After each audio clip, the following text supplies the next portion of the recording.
सालाना GDP growth की बात करें तो 1960 से लेकर 1980 तक पाकिस्तान ने भारत से काफी ज्यादा बेहतर किया था, लेकिन इसके बाद भारत ने बेहतर करना शुरू कर दिया। 1960 से 2011 तक पाकिस्तान में अनएम्प्लॉयमेंट टोटल लेबर फोर्स के 1% से भी कम था, जबकि भारत में यह 7 से लेकर 8% रहा। बिजली तक पहुंच के मामलों की बात की जाए तो 2017 तक पाकिस्तान भारत से बेहतर था।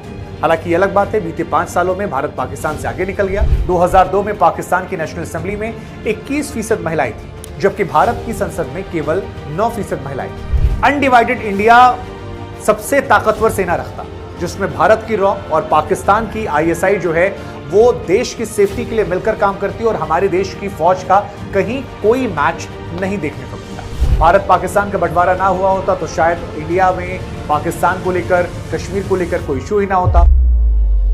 14 और 15 अगस्त साल 1947 को भारत और पाकिस्तान ब्रिटिश इंडियन एम्पायर से आजाद हो जाते हैं। पाकिस्तान 14 अगस्त को आजाद हुआ तो भारत 15 अगस्त को। आज इस वीडियो में हम आपको बताने वाले हैं कि भारत और पाकिस्तान के बीच में बंटवारा जब हुआ था तो भारत के हिस्से क्या आया और पाकिस्तान के हिस्से क्या गया। वो कौन कौन से पैमाने थे जिस आधार पर भारत को चीजें मिली और पाकिस्तान को चीजें मिली, और 2023 का सफर 1947 से भारत और पाकिस्तान ने कैसे किया, आज दोनों देश कहां पर हैं, और सबसे बड़ी बात कि अगर ये दोनों देश अलग नहीं होते तो फिर आज इनकी स्थिति दुनिया में कैसी होती। नमस्कार, आपके साथ मैं हूं शुभांकर मिश्रा और न्यूज बुक के पहले एपिसोड में आपका स्वागत है। जश्न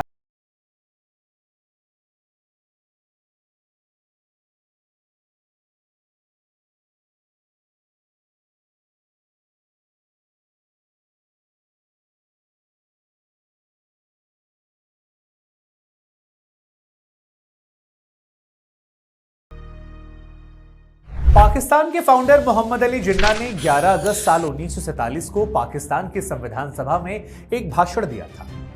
इस भाषण में उन्होंने सबको एक साथ लेकर चलने वाली सरकार, जहां पर लोगों को धार्मिक आजादी, रूल ऑफ लॉ सभी के लिए एक और बाकी हर चीजों में सभी के लिए समानता की बात की। जिन्ना ने अपने इस भाषण में यह कहा था कि पाकिस्तान में हर कोई आजाद है, हर कोई आजाद है अपने अपने मंदिरों में जाने के लिए, जिसे मस्जिदों में जाना है वो भी आजाद है, या फिर किसी भी और जगह अगर आपको जाकर इबादत करनी है तो आप पाकिस्तान में आजाद हैं। पाकिस्तान के अंदर किसी धर्म जाति के आप हो सकते हैं और इससे पाकिस्तान की सरकार का कोई लेना देना नहीं होने वाला। उधर 15 अगस्त को आधी रात को जब भारत आजाद हुआ तो पंडित नेहरू ने कहा कि भविष्य हमें बुला रहा है, हम भविष्य में कहां जाएंगे यह हमें सोचना है। हमारी कोशिश होगी कि हम साधारण मनुष्य को, भारत के किसानों को, मजदूरों को स्वतंत्रता के अवसर दिलाएं, गरीबी अज्ञानता रोग से लड़कर उसका अंत करें और एक समृद्ध प्रगतिशील राष्ट्र का निर्माण करें। ऐसी सामाजिक, आर्थिक, राजनीतिक संस्थाओं की रचना करें जिससे हर एक इंडिविजुअल को, हर एक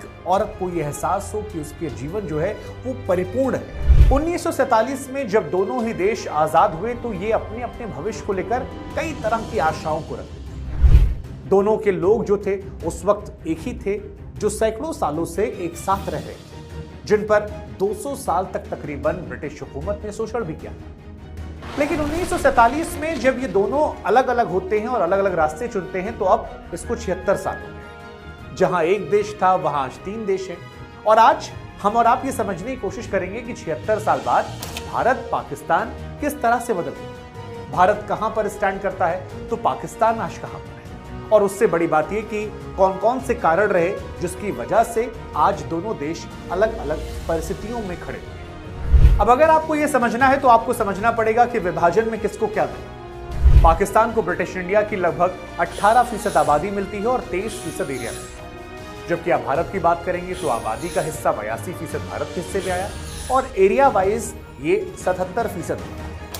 हालांकि जो नेट सोन एरिया था, यानी कि ऐसा इलाका जहां पर साल भर में कम से कम एक बार फसल उगाई जाती है, उसका केवल 16% हिस्सा पाकिस्तान के पास गया, जबकि भारत के पास ये 84% आ जाता है। इसके अलावा आपको बता दें, पाकिस्तान के पास इलाके भले कम गए हों, लेकिन पाकिस्तान के पास वो इलाके ज्यादा थे जो काफी फर्टाइल थे, जहां पर इरिगेशन फैसिलिटीज जो थी काफी ज्यादा बेहतर थी। अगर इंडस्ट्रीज की बात की जाए तो भारत की इसमें बल्ले बल्ले रही। पाकिस्तान को केवल 9% इंडस्ट्रीज मिली, भारत को 91% इंडस्ट्रीज मिली। 93% इंडस्ट्रियल वर्कर भारत के पास आए। जो बड़ी इंडस्ट्रीज थी जैसे जूट की इंडस्ट्री हो, पेपर की, आयरन की, स्टील की, ये सब भारत को मिली। और बाकी की इंडस्ट्रीज जैसे कॉटन की, टेक्सटाइल की, शुगर की इंडस्ट्री, सीमेंट की industry, match, soap, glass, chemical, woollen या स्किल मिल्स, इनका भी ज्यादातर हिस्सा भारत में है। अगर आपको मोटा मोटा समझाएं तो अनडिवाइडेड इंडिया यानी ब्रिटिश साम्राज्य की 921 इंडस्ट्रियल यूनिट में पाकिस्तान के हिस्से केवल 34 इंडस्ट्रियल यूनिट आते हैं।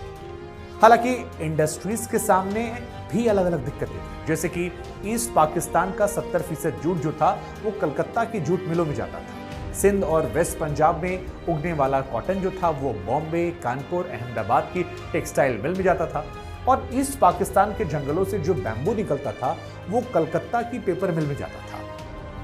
लेकिन पार्टीशन के बाद रॉ मटेरियल पाकिस्तान के पास रह गया और जो बड़े पैमाने पर इंडस्ट्रीज थी वो भारत के पास चली गई। इस रॉ मटेरियल के बदले जो इलाके अब पाकिस्तान में गए थे उनको कंज्यूमर गुड्स यानी कि sugar, cotton, textile, iron, steel product, leather good, paper, cigarette और कोयला मिलता था।